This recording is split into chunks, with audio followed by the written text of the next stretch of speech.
I welcome back to the next installment from The President and the Cockroach. This video snippet will be the second part of Chapter 6, and hope you enjoy it. Once again, there will be a short commercial post after this one so that you can go to Amazon.com and purchase a copy of this book. Some people think it's political satire. Some people think it's an insect horror novel. Some people think it is the goddamn truth. But I'll let you decide for that. You can buy it in ebook or paperback, whichever you prefer, or you can stop back by here and I'll keep reading it to you till we're finished. That'll work. Okay. If you're ready, here we go. Meanwhile, in the Capitol, a short, very fit, middle-aged woman was returning to her desk at the law offices of Daughters and Son, LLC, the top white-collar defense firm in the Delmarva area now and for the past 100 years. The woman served as the chief in-house counsel for financial issues. Her specialty was conducting investigative audits of the clients that the firm was trying to keep out of the hoosegow, and she was very good at her specialty. It was Daughters and Son's job to defend its clients to the best of the firm's ability, but most of the clients were lying, cheating, compulsive larcenists who would, without a second thought, mug their mothers and leave them bleeding by the side of the road if given even a prayer of the possibility of a ghost of a chance that they could escape into the foggy night. That was why D&S had hired Miss Luch. Carol Luch, MACC from GW, CPA, CFA, FICFA. Her bosses wanted results and cared not a whit what her mandibles or labrum looked like, but they damned well expected Miss Luch and all of her co-workers to dress professionally and in the best possible taste. Today, Miss Luch wore a Prussian blue Armani feather-light wool dress and jacket combo with no other jewelry than a thin, glossy 18-karat gold choker that lay sparkling on her pronotum just below her head. She stopped by the espresso machine on her way to her desk and made herself a caramel latte in the Breville coffee machine that the partners had thoughtfully provided for the staff's use. She took the steaming cup to her desk and sat down, burying herself in financial statements and account reports. She worked until after all the other employees had gone home. When Mr. Daughters, Sr., had been questioned about the wisdom of hiring one of them, the inquisitor was not yet a client and sure about using the C word with the head of a company that would probably be able to keep him out of jail. Mr. D took a thin manila folder from his desk, opened it, and pointed at the bottom line of the only page in the folder. Last year, sir, Miss Luch made this firm a cool $178 million in gross revenues. I would hold on to her if she had two heads. She only came out of the pantry a couple of weeks ago after we had assigned her to your company's investigation. She's the best of the best. You should thank your lucky stars she's on your case, backbone or no. But if you would prefer a less competent, solely human intern leading your investigative team, I'm certain we can oblige you. And we will be happy to then forward any further correspondence we may have regarding your case and your bill to your cell at FCI McDowell High in the scenic Appalachians, somewhere in West Virginia. The alleged felon just shook his head in a silent, submissive no. The telephone and classified fiber optic lines that run between the big building that sits like a great marble turd between 9th and 10th Streets in Northwest D.C. and another complicated complex of buildings in Langley, Virginia had been burning up almost 24 hours a day since the FBI and CIA had created their joint project. The members of this highly secret squadron, codenamed Intrusion, were highly trained, highly specialized men and women with as many insect parts as human parts. Only a very few had come out of the pantry during President George W.'s administration in those dark days. These freedom warriors had been shunned and dismissed with prejudice as if they had been found to have worked their way into government service. President Obama's administration was a much more tolerant place with many more challenges that demanded unique and particular approaches, and more of those who had embraced their inner insects came out and joined the squadron during those 8 years. Members of the Intrusion were trained in every known method of human intelligence gathering and every weapon system and martial art that humans practiced. And when those disciplines had been mastered, the intrusion received their training in insect skills, strategies, and tactics. By the time these dedicated and intensely patriotic American worker warriors had completed their training, there was nothing with fewer than 6 legs that stood a chance against them. No Gurkha, Sikh, Thracian, or Spartan would have stood a chance. The intrusion were giant cockroaches with the brains of the most educated and talented humans, nearly unlimited strength, and sophisticated weaponry, and real short tempers. Many of the intrusion's newest recruits came from a top-secret Army group of insect worker warriors, I-Corps, or Task Force Brown. More on that later. Top secret. Can't talk about it. No WikiLeaks to consult. Nothing on Facebook. Shh. A baby-faced man with a crop of too curly hair, cut too short, and two big buck teeth sticking out of his pouting mouth sat in the center of the big dais in the chairman of the House Oversight Committee.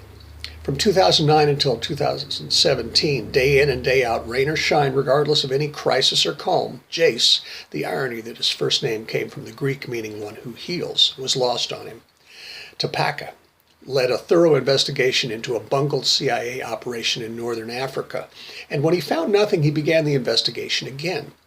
He had directed a total of 11 full-scale investigations within 4 years into the cause of the screw-up, and if anyone didn't like the conclusions to which he jumped, it was just too fucking bad. Jace had done it before, and by God, he would just have to do it again and again and again until he got his way. But since Ms. Levy had come out of the pantry and had been solemnized as President Hill's Secretary of DHH, Mr. Topaka had adjusted the focus of his inquisitive nature to those people things who were taking over our country. They were everywhere. You could hardly get a steak at Charlie Palmer's or a crab cake at the Occidental, much less a corner table at Fiola or a goddamn marg at Tortilla Coast without hearing their incessant clicking or smelling their oily, musty stench. Someone had to look into this, and Mr. Topaka knew just the man to do it. Himself. There was an opening on the Supreme Court. The previous president had left town before he remembered to nominate anyone, even though he had been given a list of the right people, chosen by other right people, even before he had taken the oath of office. President Beans was looking into 2 or 3 potential justices, but none from the right people list. President Beans was sure that he would find someone who would be just right. The right people were not so sure of that. The first jurist on President Bean's very short list was a well-respected Midwesterner. He had served on the 8th Circuit Court of Appeals in St. Louis since he had been appointed by George H.W. Bush in 1992. Judge Duffy Chirag's family had moved to Arkansas during the 1880s and struggled to farm some truly infertile land in the southwestern part of that state. When Duffy starred as a Razorback tight end under Coach Broyles between 1972 and 1974, it seemed that his future was secure. But during his senior year, 1975, Duffy discovered the law and quit the team after the first game of the season to do something he had never done before: concentrate on his studies. The hard work worked, and Duffy graduated in 1976 and entered the University of Arkansas Law School next fall, concentrating on agricultural law. He graduated in 3 years, passed the bar, and was hired by a little firm, F. Blatelli, which specialized in bringing a unique set of suits in many different jurisdictions and remarkably winning the vast majority of them. F. Blatelli had been founded in the late 1800s and had carved out a little niche for itself. While it won many lawsuits that paid the bills and kept the partners in high cotton, the firm also attempted repeatedly, and always unsuccessfully, to overturn a variety of species laws, domestic and international. In the United States, the Minnesota and Missouri Boundary Laws, 1876, the Grasshopper Army Act, 1877, the Lacey Act, 1900. Internationally, trying to declare Mexico's lotus stamp obscene during the 1920s, trying to overturn New Zealand's Yellow Jacket bounties of the 1950s, and most recently trying to convince the United States to back out of the CITES, the Convention on International Trade in Endangered Species of Wild Fauna and Flora Agreement. One of F. Blatelli's biggest clients was Gibson Guitars, who had experienced a great deal of trouble with its inventory of tone woods. Gibson had been raided a number of times by a number of government agencies, from the Environmental Protection Agency, EPA, to the U.S. Fish and Wildlife Service, FWS, to the of the Department of the Interior, DOI, to the National Marine Fisheries Service, NMFS, of the National Oceanic and Atmospheric Agency, NOAA, to the Department of Commerce, DOC. Duffy Chirag won case after case for F. Platelli against the feds, but stayed away from the Species Department. He had a larger vision. He stayed true to his dream and won his appointment to the Eighth Circuit. Mr. Beans met with Judge Chirag privately in the Oval Office. The judge was well-dressed, well-spoken, and well-coached for his interview. Mr. Beans liked the man, and after an excellent 45-minute interview, bid the gentleman adieu. Mr. Beans' executive assistant brought the judge's vetting folder, and Mr. Beans gave it a cursory examination. He closed the folder and sat back in his big leather chair.